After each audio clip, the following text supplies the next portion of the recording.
Hello students, this is very important part of the JavaScript or any kind of the computer programming or coding. Array means what? At the first I am going to clear your concept about arrays. Arrays means Sarachna, whatever is written on the board here, 1, 2, 3, 4, 5, 6, 7, 8, 9 and 10 in the row form. आप देखिए एक रो है, single row है, but single row में आपके column कितने हो गए? 1, 2, 3, 10 कॉलम्स हो गए. सो arrays is arranged or determines in the form of row and columns. If you want to have any kind of the report, if you want to have any kind of the report in another data analysis, there is need to have the rows and columns at your screen or in the form of the output. So what is one row and 10 columns means जब भी array का number होगा, array की बात की जाएगी, इसका मतलब ये है कि पहले हमको असाइन करना पड़ेगा कि हम कितने नंबर्स ले रहे हैं, कितने रोज ले रहे हैं. सपोज कीजिए कि number of students, you are the 50 students in your class. Okay, so at the first I have to determine this thing in my computer programming on algorithm programming during the coding. मुझे computer को पहले से अपनी programming में ये बताना पड़ेगा कि मैं 50 स्टूडेंट्स का डाटा लेने जा रहा हूँ. वही चीज़ जो है वो एरे में डिफाइन होती है, डिटरमाइन होती है.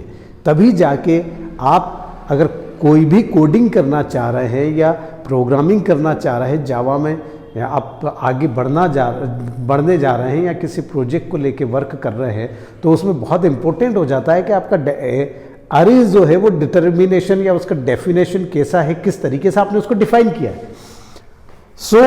अब यहाँ देख लीजिए, पहले मैंने आपको बता दिया 1 रो है और 10 कॉलम्स है. अब मैं कॉलम वाइज ले लेता हूँ. ये स्ट्रिंग वेरिएबल है, आप अच्छे तरीके से जानते हैं, मैंने आपको बता दिया. राम है, सुनील है, कमल है, रीता है, गोलू है. बट दीज आर द 5 रोज है. 1, 2, 3, 5 पंक्तियाँ हो गई, रो हो गई, और ये सिंगल कॉलम हो गया. मीन्स 5 रो और सिंगल कॉलम का एक एरे हो गया ये. ठीक है. अब नीचे उसका पूरा डिटेल्ड मैंने आपको दिया है कि यहाँ नंबर ऑफ 5 स्टूडेंट्स हैं और उन 5 स्टूडेंट्स के 5 मार्क्स है.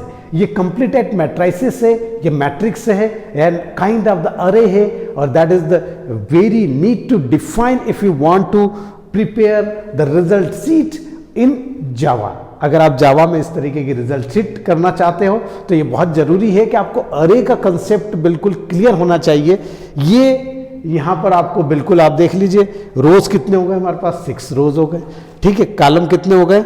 6 कॉलम्स हो गए. कैसे हो गए? ये जो आपका ऊपर वाला जो टाइटल है ये भी किस में आएगा? ये भी रो में काउंट होगा, और ये वाला भी किस में काउंट होगा? ये भी आपका कॉलम में काउंट होगा. तो ये एक एरे हो गया. अब हम आ जाते हैं कि जावा में अरे को डिफाइन कैसे किया जाता है. ठीक है. और उसमें जावा में अरे का मीनिंग क्या होता है?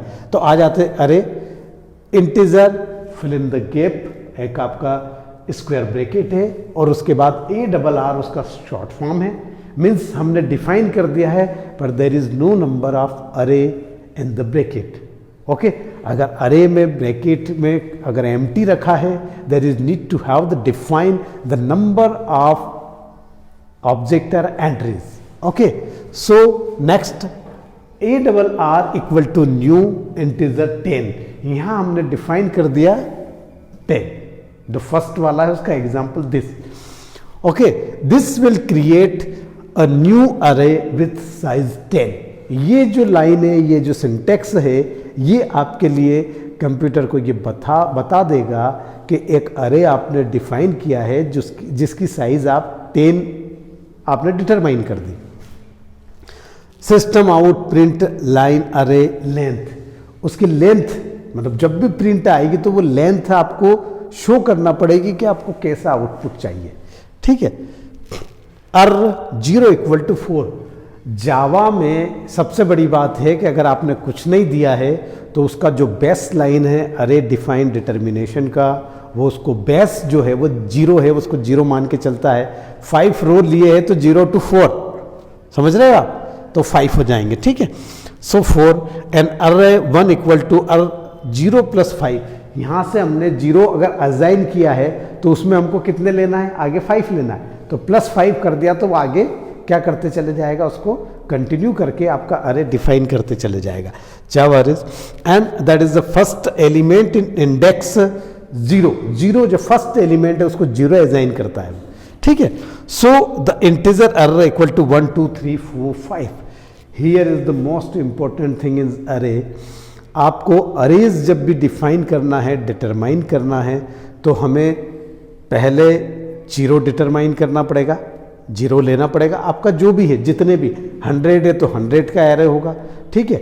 इसमें एक और बात है कि एरे को आप अरेज का जो प्रिंट आउट लेना चाहते हैं, उस प्रिंट आउट में आगे जो सिंटेक्स आएंगे उसमें स्लाइटली चेंज करके, कामे स्पेस देके, सेमीकोलन लगा के, कामा लगा के, आप जैसा चाहे वैसा प्रिंट आउट दे सकते हैं। अगर आपने एक प्रिंट ऐसे कॉलम लगा दिया तो वो क्या करेगा, उस कॉलम के अकॉर्डिंग, मतलब उसमें आप डिफाइन कर सकते हैं कि हमको रोज़ उस कॉलम में, रोज़ एंड कॉलम में चाहिए। तो थैंक यू वेरी मच। ये अरे आपका मेरे ख्याल से कॉन्सेप्ट क्लियर हो गया होगा। हम आगे बढ़ेंगे।